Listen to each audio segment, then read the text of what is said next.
주님께서 여러분과 함께 또한 사제의 영과 함께 마테오가 전한 거룩한 복음입니다. 주님 영광 받으소서.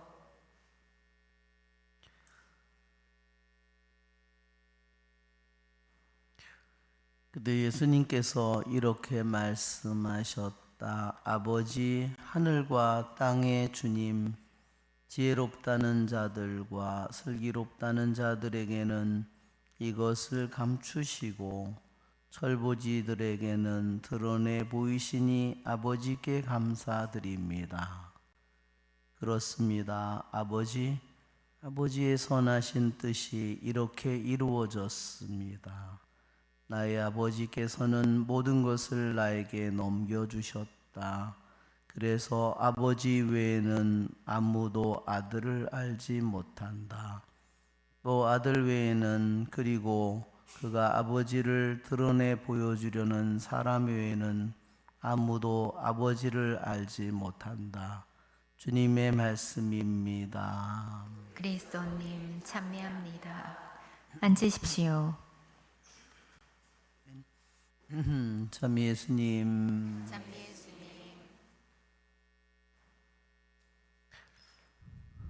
오늘 주님께서는 하느님 아버지께 감사의 기도를 바치십니다.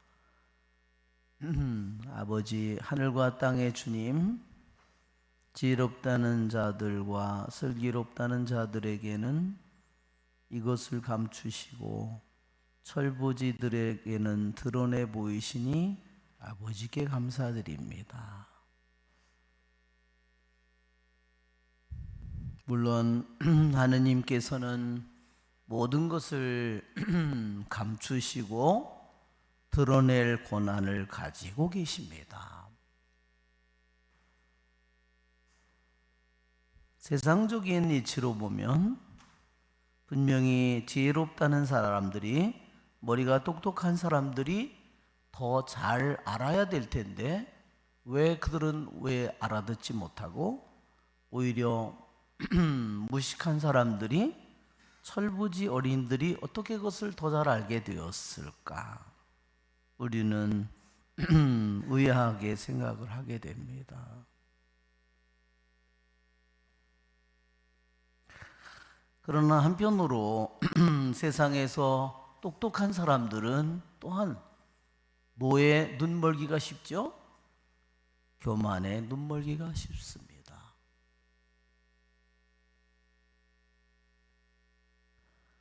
그것이 세상의 지혜의 또한 하나의 한계이고 맹점입니다.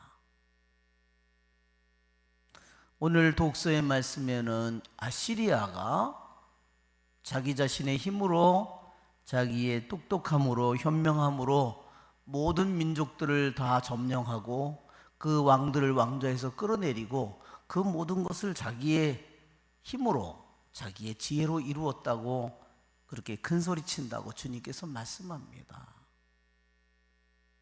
하느님은 그들을, 보잘것없는 그들을, 무도한 백성들을 다스리는 분노의 막대로 사용했을 뿐인데, 이제는 그들이 자기가 분노의 막대기가 아니라 자기의 똑똑함으로, 현명함으로 자기가 신이 되었다고 착각을 하고 있다는 겁니다.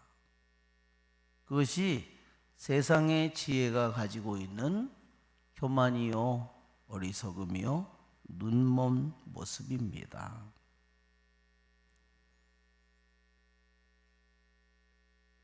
그래서 하느님께서 말씀하시는 참된 지혜는, 성경에서 말씀하시는 지혜는 반드시 겸손이 있어야 됩니다. 그 바탕이 겸손이 없다면 그것은, 그 지혜는 사람들을 짓밟는 지혜입니다. 여러분 우리나라에 정치하는 사람, 똑똑한 사람들 보세요. 인류대학 출신들이 얼마나 많은가. 아주 고급 사기꾼들입니다.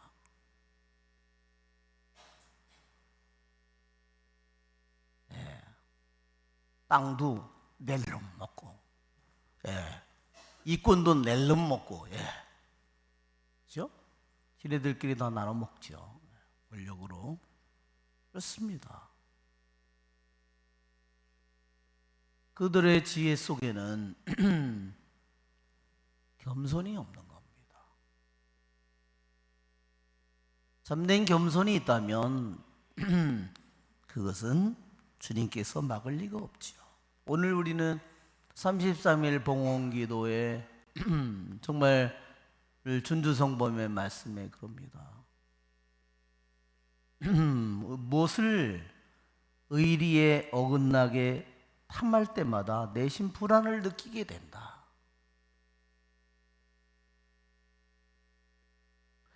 여러분, 모든 것을 우리들이 사람이 의로움에 어긋나는 것을, 옳지 못한 것을 내가 탐하고 원하면 그 자체가 이미 죄가 시작되는 거죠. 죄는 이미 내 안에서 시동을 건 겁니다. 그리고 또한 의리에 어긋나는 것을 탐하던 것을 얻게 되면 양심에 보채어서 양심이 보채게 된다. 왜? 가져서는 안 되는 것을, 의롭지 못한 것을 그가 가졌기 때문입니다.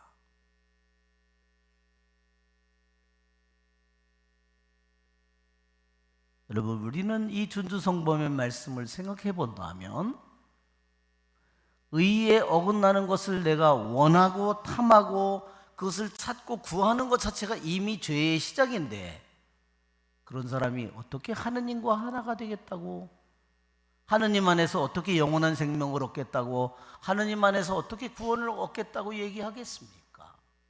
그것은 이미 빗나간 길을 걸어가는 사람들입니다. 그래서 오늘 준주성범에 교만한 사람과 인색한 사람은 잠시도 평안이 있을 수가 없다. 왜 그러죠? 자기의 교만한 영혼인데 자기 교만한 거를 조금이라도 거스르는, 아니 저게 어디서 나대? 자기 난리가 나겠죠? 인색한 사람이면 누가 더 가져갈까 봐 난리가 나겠죠? 잠시도 평안이 있을 수가 없습니다. 그러기에 참으로 겸손하고 영으로 가난한 영혼이 되려고 하지 않는 영혼은 평안이 있을 수가 없다는 겁니다. 잠시도. 그러니 여러분, 교만한 지혜는 얼마나 수많은 문제를 일으킬까? 단체든 구역이든 어떤 공동체든 어디든지 문제를 일으키게 마련입니다. 우리는 예수님께서 그래서 당신이 제자들을 뽑을 때 그 당시에 가장 똑똑한 최고의 인류들을 뽑지 않았어요. 그렇죠? 그 당시에 어부니 세리니 정말로 보잘것없는 사람들을 뽑았습니다. 교만한 지혜보다는 차라리 무식함이 오히려, 왜? 그들에게는 무식하지만 순진함이 있기 때문입니다. 그래서 우리의 하늘의 영적인 사다리에, 천국의 사다리에서 항상 가장 우리들이 마음이 깨끗함을, 또한 우리들이 영적으로 가난함을 내가 갖지 못하면 그들은 하느님을 뵐 수 없다고 했습니다. 마음이 깨끗한 사람은 행복하여라. 그들은 하느님을 볼 것이다. 그렇게 말씀하시고 계시기 때문입니다. 우리는 주님께서 신명기에도 그렇게 말씀하십니다. 너희들이 나의 계약을 깨뜨리고 우상을 섬기면 나는 나의 얼굴을 감추어 버리겠다. 그들이 많은 하느님의 말씀을 알지만 그들이 죄에 물들게 되면 하느님께서는 당신의 얼굴을 감추어 버리십니다.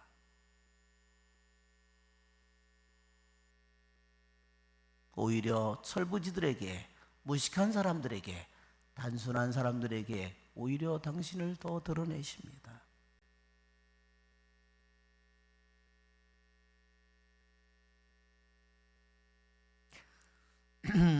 제가 전에 있던 성당에 어떤 젊은이가 청년이 있었는데 한 30 정도 됐는데 아이가 되게 보면은 좀 뭔가가 모자른 것 같아요. 아이가 이렇게 아이가 좀 행동이 불안정합니다. 혼자 뭐라고 성당에 이렇게 와서도 누구하고 이렇게 얘기를 하거나 대화를 나누는 법이 없고 혼자서 막 중얼중얼 됩니다. 혼자서 와도 이렇게 인사를 하거나 이런 걸 할지도 모르고, 그 아이가 기도를 받았습니다. 주님께서 그렇게 말씀하셨어요. 그 아이에게 나는 너를 모자라는 사람이라고 말하지 않는다. 세상 사람들의 눈에는 조금 뭔가 행동이 느리고 조금 알아듣는 것이 늦다고 해서 절대로 모자란 사람이 아니라는 겁니다. 하느님께서는 그 사람의 마음의 바탕을 보는 겁니다. 주님께서 이 세상 똑똑하다는 누구에 비해서도 너는 모자라는 사람이 아니라고 그 청년에게 말했습니다.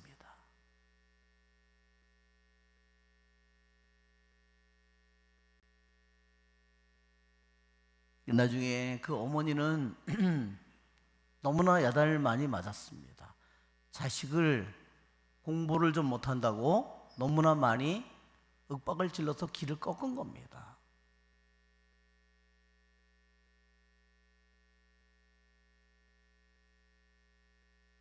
우리들이 세상의 눈으로 똑똑하다는 기준이 뭘까요? 여러분 한번 생각해 보십시오. 똑똑하다는 기준이 뭡니까?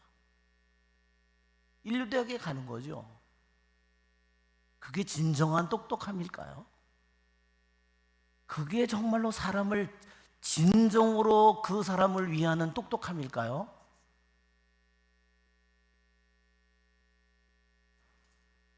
올바른 양심을 가지고 진실로 성실함을 가지고 자신을 잘 절제할 줄 알고 자신의 뜻을 내려놓을 줄 알고 그러한 겸손이 있어야 그것이 진정한 똑똑함이 아닐까요? 정말로 하느님을 올바로 믿고 사랑하야 똑똑함이 아닐까요? 그것이 세상에서 말하는 똑똑함은 돈과 다 연결되어 있는 겁니다. 다 재물과 관련되어 있는 겁니다. 그것은 똑똑함이 아니라 약삭빠름이죠. 우리는 아이들에게 진정으로 올바르고 현명함을 가르치는 게 아니라 약삭빠름을 가르치고 있다는 겁니다. 영어를 잘하고 수학을 잘하고 과학을 잘하고 논리를 하고 그게 똑똑함이에요? 똑똑함이 아니죠. 약삭빠른 거죠. 정말 우리는 하느님을 두려워할 줄 알아야 합니다.